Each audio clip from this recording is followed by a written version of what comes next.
Hi, everybody. It's Saturday night at 7 p.m. Do you know what that means? It's side dish time. Well, that made me cough. Got a little choked up. We're at episode 6 here, and I'm really committed to this, I think, by now. So, welcome to Side Dish. I'm your host, Doug Bookie. Tonight, we're going to make fonio, which is a West African ancient super grain. I'll get into more specifics about that. But first, I want to say welcome to everybody. If you're new, welcome. This is sort of a hodgepodge of cooking and random facts and tomfoolery. So we're gonna get through it together like we always do, and then might have something tasty on our hands. We've never really cooked with this before. If you have subscribed or have not subscribed, please do so. If you've subscribed, thank you. If you've not, go ahead and do that. Sign in with your Google account or create an account. Smash the like button. That'd be awesome for this when you're done. All with me, as always, is my lovely wife and budding producer, Amy. She's behind the camera tonight, as always. And our friend Denise is in the live studio audience once again. So be jealous that you don't live closer, because you too could be a live studio audience member. So, all right, well, let's get to it. So we're talking about fonio. It's this, F-O-N-I-O. It is, like I said earlier, it's a West African grain. We actually found out about this through another show. I think it was was it on Bon Appetit? And what do you got going on there? Yeah, it was on TV. It was something we were watching. They were talking about fonio, and they were talking about how it's really densely nutritious. It's really good. It's gluten-free. And it cooks like couscous, but it kind of acts, it's weird. Their model says right here, let's see, cooks like couscous, serves like rice. So it can be substituted for those two things. What we're doing is we're actually going to do a fonio kind of pilaf-ish dish with roasted vegetables. And we're going to pair that with our dinner tonight. We have a roasted chicken, which is in the oven, but that's a different show. This is super fast to cook.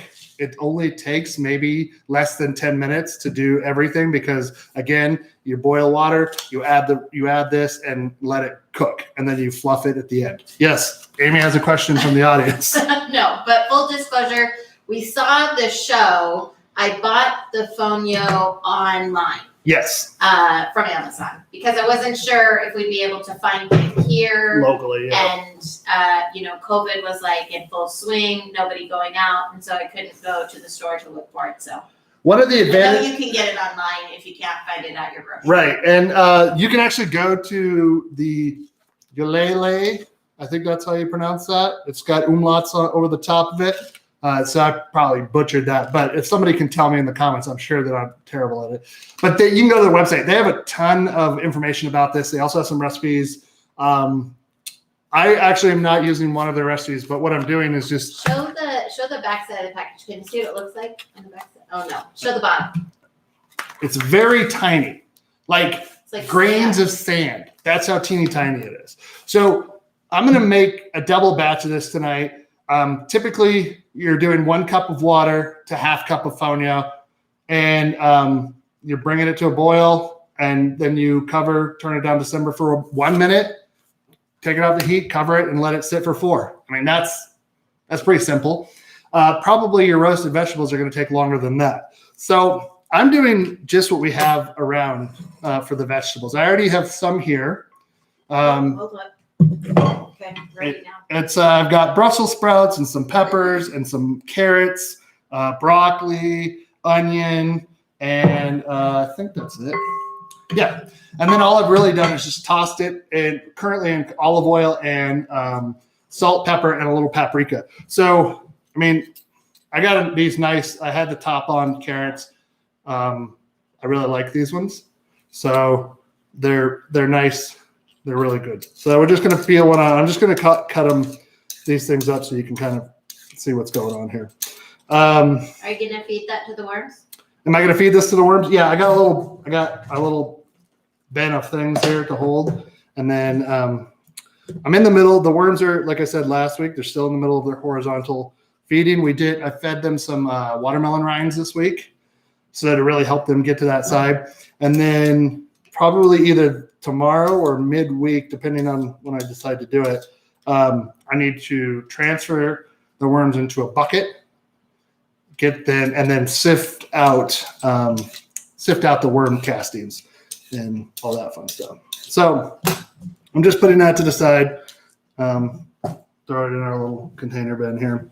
And then I did something fancy. I'm just doing them in medallions on the bias, which means on an angle, very fancy. Mostly because I wanted a lot of surface area because we are roasting these. And so having that surface area gets you brown bits. And as we know, caramelization, which is what we're doing from the oil and you're going to get real depth of flavor through that. So we are just doing that. I'm not going too thin. I'm probably going, this is about, if you can see that, it's not super thin. It looks like a 1/4 inch. Yeah.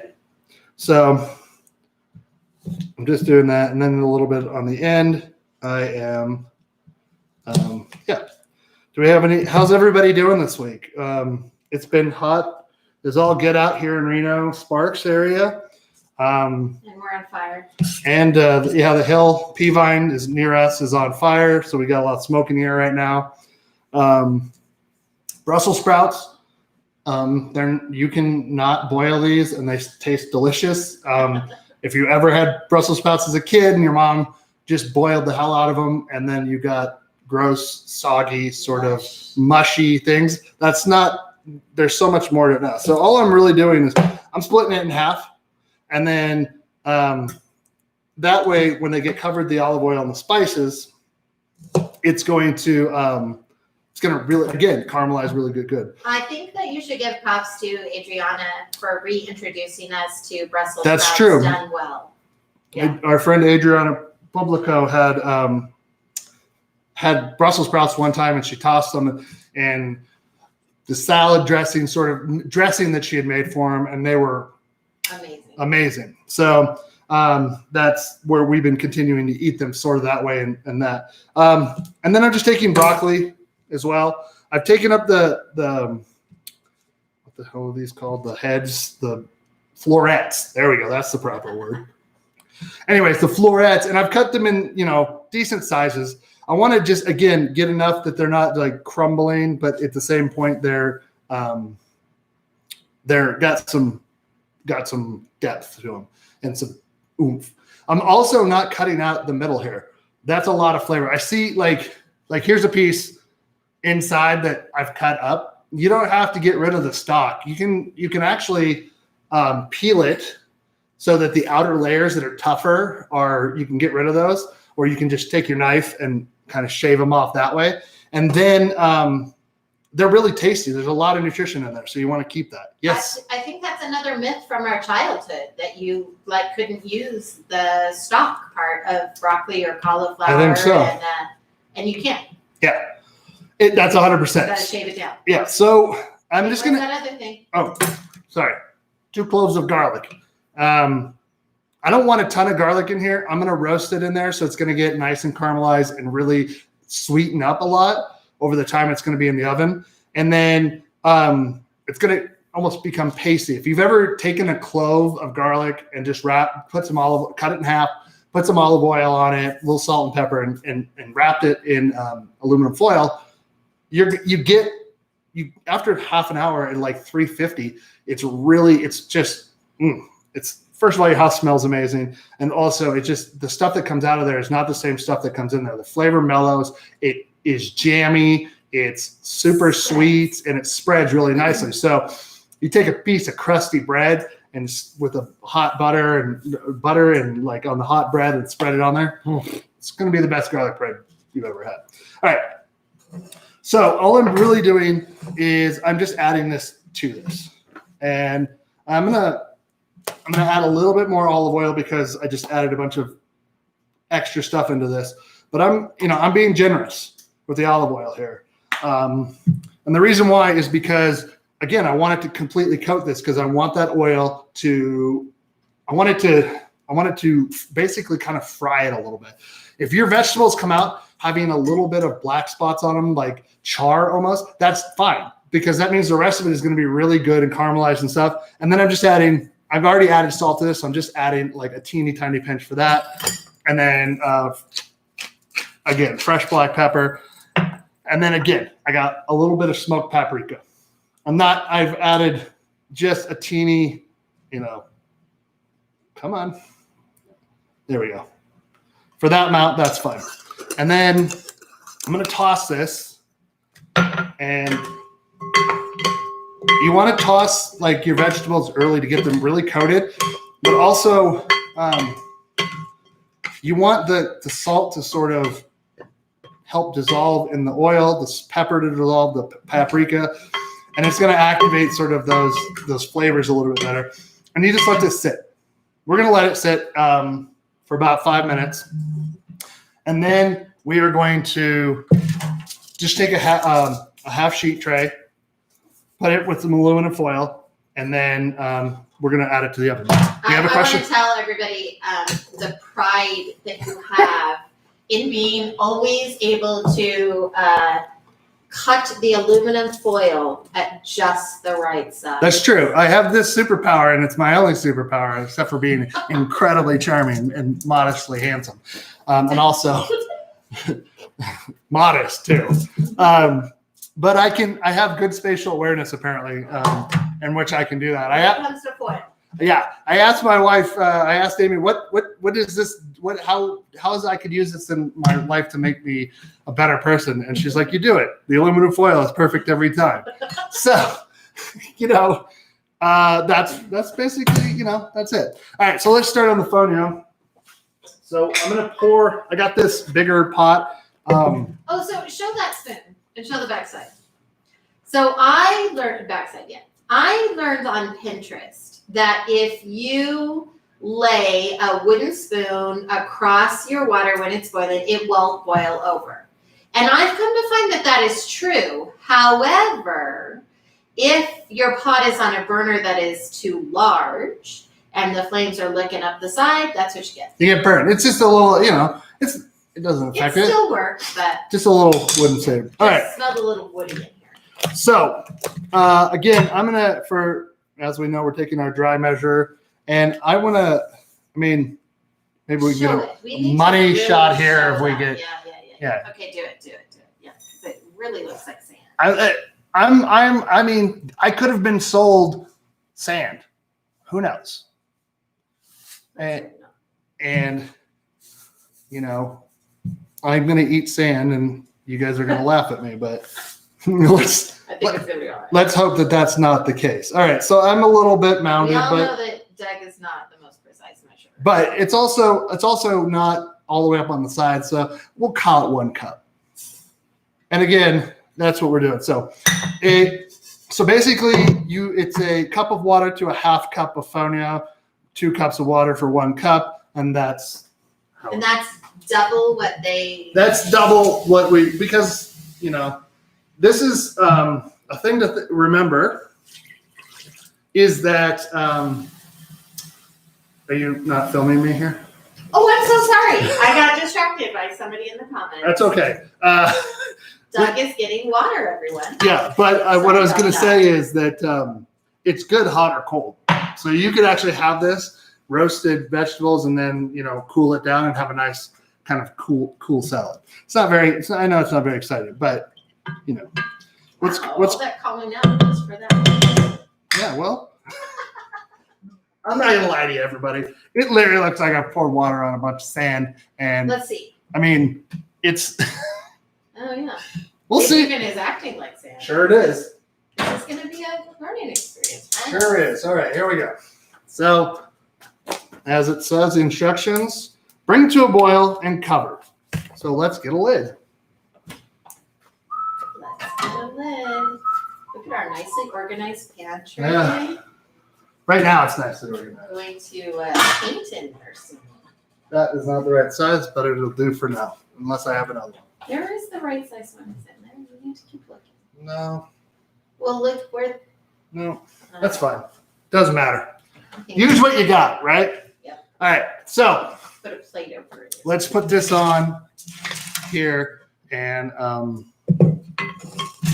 I'm gonna cut to here, so we're not gonna see your face. that's fine. I'm not worried about you seeing my face. I'm just worried about the action. All right. So I'm not gonna. I'm just gonna spread this out. It's gonna look like, well, there's not enough in here, and I'm just leaving some of the broccoli up, some of the broccoli down. You want to give this some room. Every piece has got a little room to do its, have some fun. Because if this is too crowded, what'll end up happening is not everything, something might be on something else, and so you don't get that crispiness that you're looking for. Mr. Bookie, those are very nice salad tongs you have there. They're so big. They are. I don't remember where they came from. Probably. Thrift store. Yeah, thrift store. They are nice. They're good for tossing all kinds of things besides salad. All right. So again, get this kind of spread out a little bit. If you make more of this than fits on this, and just get another sheet tray. Don't overcrowd. It's fine. Your oven has multiple racks. You can use them. So, all right, let's throw this in the oven, and then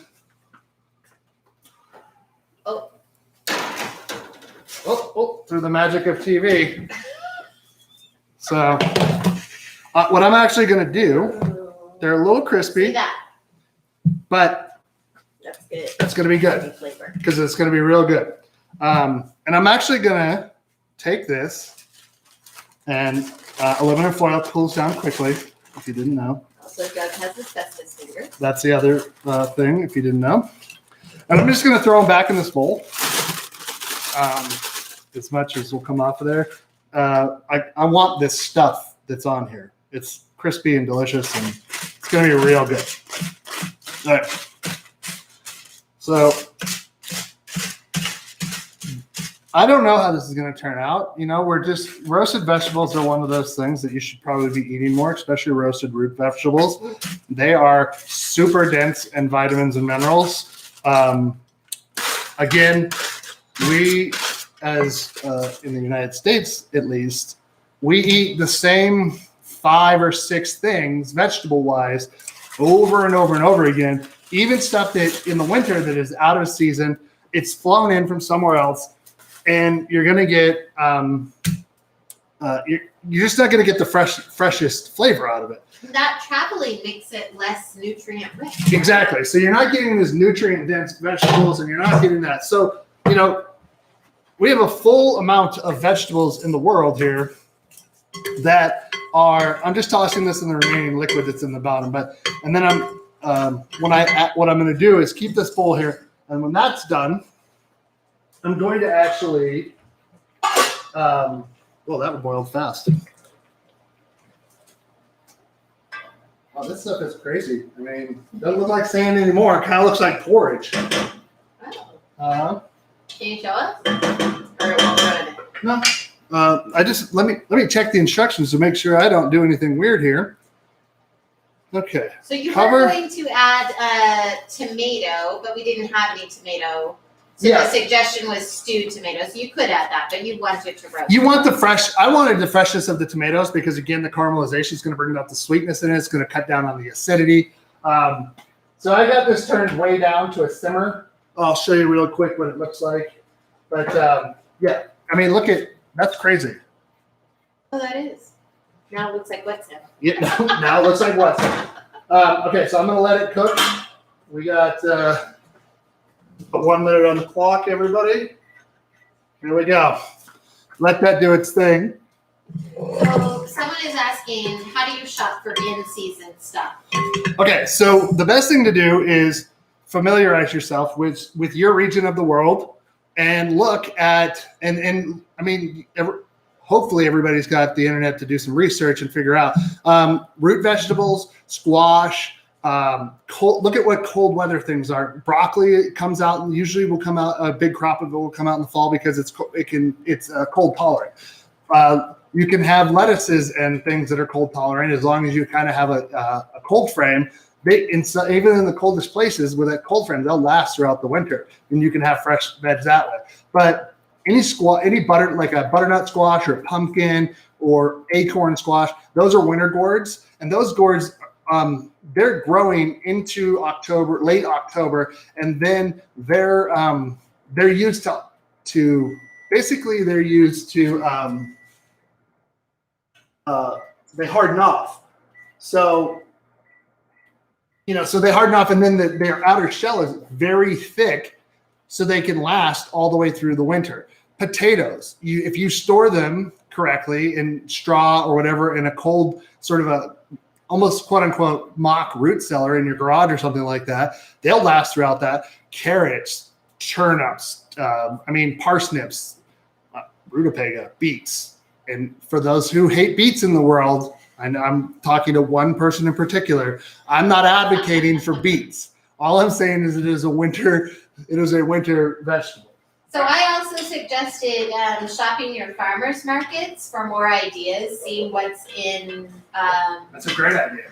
in season there, and then it's probably safe to buy in your regular market as well. Right. And also I think the more high-end markets especially are labeling a lot more where their produce is coming from. Yes. So you know how far it's traveled. Think about it this way. Have you ever eaten a really good tomato in the middle of December, January, March, all those months? No, because if you were getting them from the local market and you were in South America or somewhere in the tropics where they kind of grow all year, then you're probably going to have a good one, or in the southern United States, or where places like that are going to be. So at the end of the day, just ask. Go to your grocer, ask the produce guy, what's in season right now. I think that's a thing that we've lost, is that interaction with our grocer, to go and talk to them and say, it's like going to your butcher and saying, what are your good cuts today? The butcher has butcher cuts that they don't put in the case, but they're still good cuts, and they make good meals that you might not normally see because they're not consumer looking friendly. They're not pretty. Yeah. The other thing, again, if you've got a gardening co-op or a grocery co-op in your area, work with them. They'll definitely have things that are in season because they're working with local farmers from around your area to bring in things that are local. You're never going to see, tomatoes in the middle of December that are in a grocery co-op. They're going to have those things. So that's the best way to do it, I think. But again, we're learning about this stuff as we go on. We want to be conscious about the cost it takes to get a tomato from South America, that it's picked green, artificially reddened or artificially turned red in a facility with gases that are also bred for not flavor, but for travelability and for hardiness in terms of making sure they don't get bruised. The other thing is, it's okay to eat fruits and vegetables and things like that don't look good. They taste exactly the same. If there's a little brown spot on it, cut it out. Don't throw it away. If the whole thing is covered in hairy mold, don't eat it. But if it's like a little piece, cut it out. The rest of it's going to be easy. Just eat it that night. All right. So let's move this, because this literally came together super fast. It's weird looking, but it's basically fluffy sand. Okay. I want to do better camera work here because we want to see. All right. So very couscous in the way it cooks, as advertised. Isn't that fun? Smells like rice, smells like any other grain that's cooked that way. Let's take a look at it in terms of a little stir here. Again, it's a little, I think it's absorbed all of the water very quickly. You get a fork. So that's good because you doubled the recipe, and sometimes when you double That's things, true. they don't soak up the same as if you just cooked it as the instructions say. Yeah, it's a good rule of thumb that you should be able to at least double it up, but not always. So, so I'm just taking a fork per the rice instructions, like it says on there, and just fluffing it to give it a little bit of air and body and to separate these. I mean, these are teeny tiny. So if you thought couscous was tiny, these are, I mean, individually. Yeah, let's see it. Let's see if you can see it, because this is, it's teeny tiny. Oh, yeah. But, I mean, we're going to mix it all together and we're going to put some vegetables Have in it it. taste by itself. Try it. Yeah.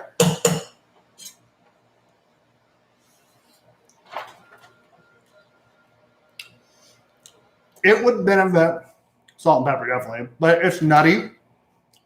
Very couscous or rice-like flavor, which on their own obviously aren't going to taste very good, but it's different. I quite like it. What's the texture? Is it soft? Gravy? A little of both. It's not bad. You need to mix some things together with it. Okay.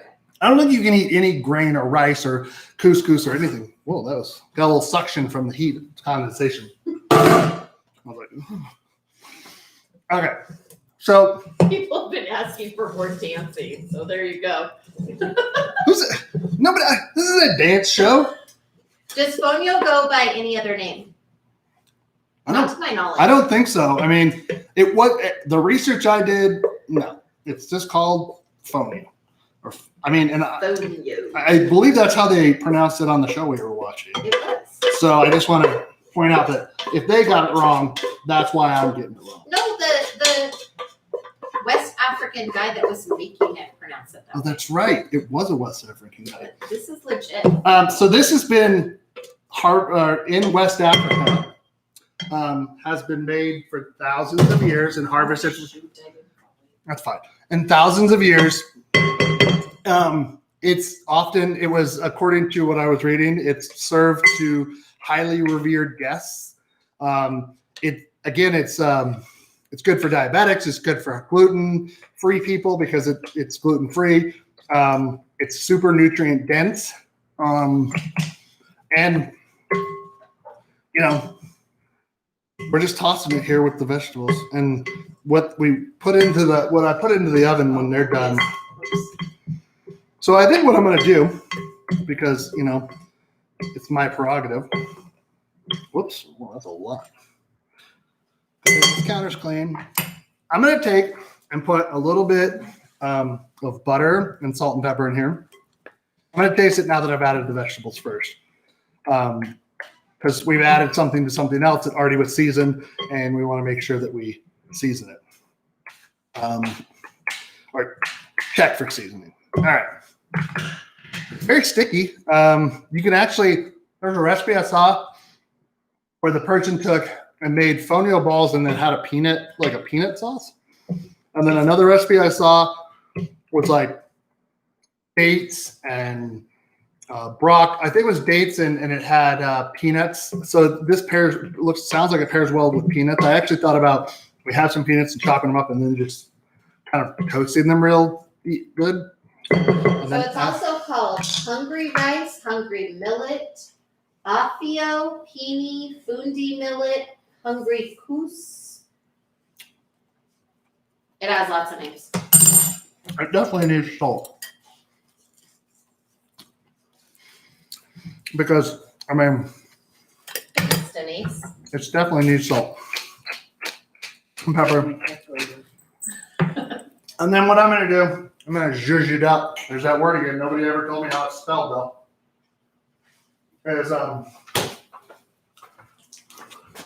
going to add a little unsalted butter to it and kind of mix it up. I think you should add salted butter, but we don't have any. Yeah, there's a thing of salted butter in there, but I'm not going to Salted butter. because I added a bunch of salt and I don't want to add any more.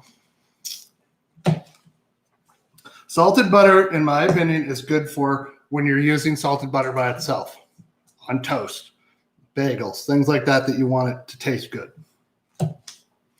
Cooking, you should always use unsalted because you're going to be salting anyways, or you should be. So we'll just mix this up, and you could take all of this put it into a casserole dish too and throw it in the oven and kind of toast it up with the lid off a little bit. And yeah. How's the rest of your veggies doing? Well, that's a good question. Let's take a look. 15 minutes in. Oh yeah. I'm going to give these like 5 more minutes and then I'm going to add them in here. They won't be as crisp, but that's going to be good because then we'll get a texture mix. And that's what we want. We want a good texture mix. And then, what do you eat this with? Well, what do you eat couscous with? What do you eat rice with? You can substitute that in there, and that will give you a nutrient-dense, gluten-free thing that's an alternative, again, to rice, couscous, or anything like that. More and more with celiacs and other gluten, with gluten intolerance, and so people are looking for alternatives that are not the same thing over and over and over again. Start looking at these ancient grains and things like that. There's like sorghum, for instance, is another of these super grains that come out of Africa or the Middle East and stuff. And it's also just, we've put all of our chips on wheat, but there's so many different grains out there. And, you should try them. That's what we're doing.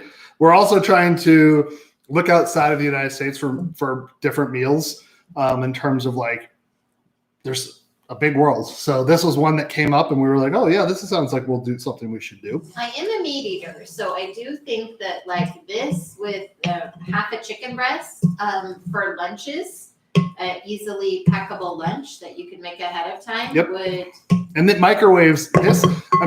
We did it stovetop, but microwaving this, it's literally add 1 cup of water to a half cup of fonio, cover tightly with plastic wrap. Do not microwave plastic wrap, so don't do that. Just cover it with a towel, a tea towel, wet paper towel. Microwave for 2 minutes and then cover and let stand for 3. So less than 5 minutes, you can have this like in a cup in an office. Actually, I want to take back what I said about a wet paper towel. We do now microwave with a wet tea towel. Yeah, it's less wasteful. We're trying to be, we're trying to be socially conscious. I'm proud of the fact that we don't use very many paper towels. Yeah. All right, so here's our main dish, but don't look at it. This doesn't exist. We didn't make it. I didn't make it. I bought it from Costco because you can't. Oh, I got the light in there. Okay. Because you Everybody can't. knows our secrets. You can't buy and then roast a chicken for the cost of what you can buy one from Costco. But again, you can do rotisserie chicken in the instant pot. you can. Ooh, that's going to be good. So you can't see it because you're both. Hold on. So those carrots that were cooked a little longer are softer, a little sweeter. These have some more crunch to them still. So again, all I'm doing is trying not to burn the hell out of myself. And I'm just, pulling this up. And dumping in. Again, I'm putting a ton of vegetables in here. I want this vegetable heavy, but because of the roasted vegetables are going to just add to it. Do I recommend eating fonio by itself? You probably could, but I wouldn't. It's a vessel for having other things. And pretty much every recipe I saw basically said, you're doing it with roasted vegetables or you're doing it with some, there was like fonio and lamb shanks and things like that. So it's a good accompaniment in that way. It's never going to be a star in and of itself on a dish. All right. Now that we've got this mix, we're going to do a quick mix here.